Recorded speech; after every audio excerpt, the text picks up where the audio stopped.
Hello दोस्तों, मैं शिबली आपके लिए फिर लेके आया हूँ एक टॉपिक जिसे आज हम डिस्कस करेंगे।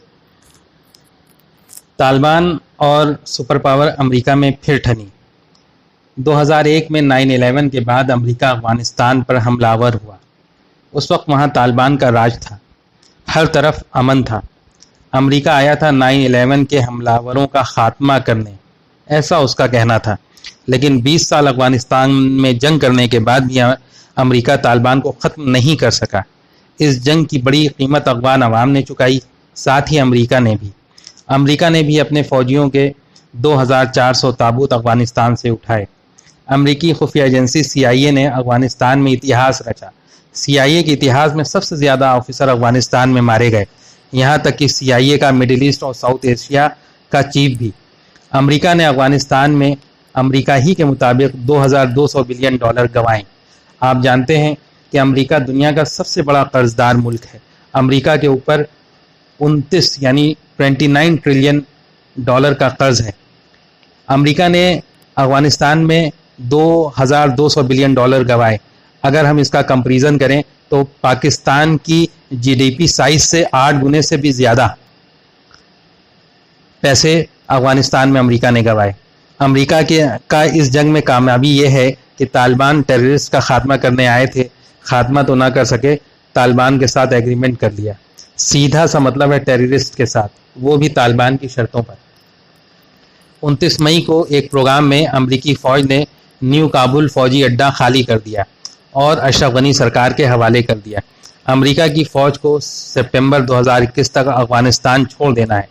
अमेरिका अफगानिस्तान पर अपने असर को बरकरार रखने के लिए तालिबान से कुछ रियायतें चाहता है, जिसे देने के लिए तालिबान तैयार नहीं है।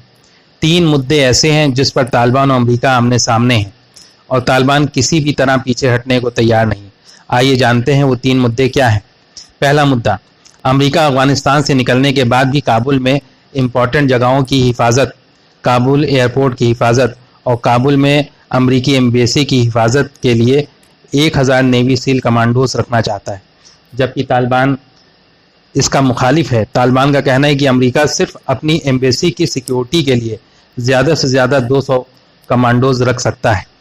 दूसरा मुद्दा, अफगानिस्तान से अमेरिकी फ़ौज निकलने के बाद अफगानिस्तान में अमन की निगरानी के लिए अमेरिका और नाटो वहाँ फ़ौज तैनात करना चाहते हैं। ये फ़ौज यूरोप की किसी कंट्री की या किसी मुस्लिम कंट्री की हो सकती है।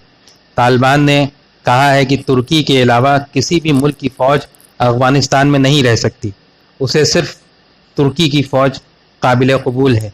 यहाँ तक कि किसी और भी मुस्लिम मुल्क की फ़ौज को अफगानिस्तान में तैनात करने से तालिबान ने मना कर दिया है।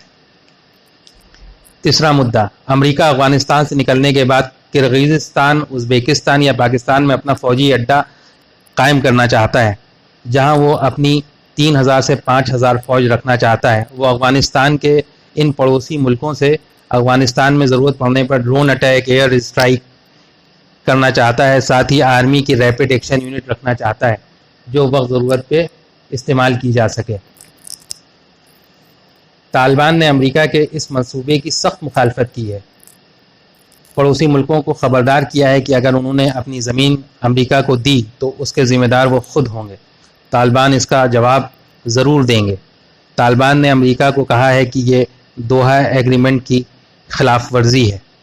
अब देखना यह है कि अमेरिका की इस नई चाल को तालिबान कैसे नाकाम बनाते हैं। आज बस इतना ही, फिर मिलेंगे एक नए टॉपिक के साथ। अगर आपको ये अच्छा लगा हो तो इसे लाइक कीजिए और शेयर कीजिए।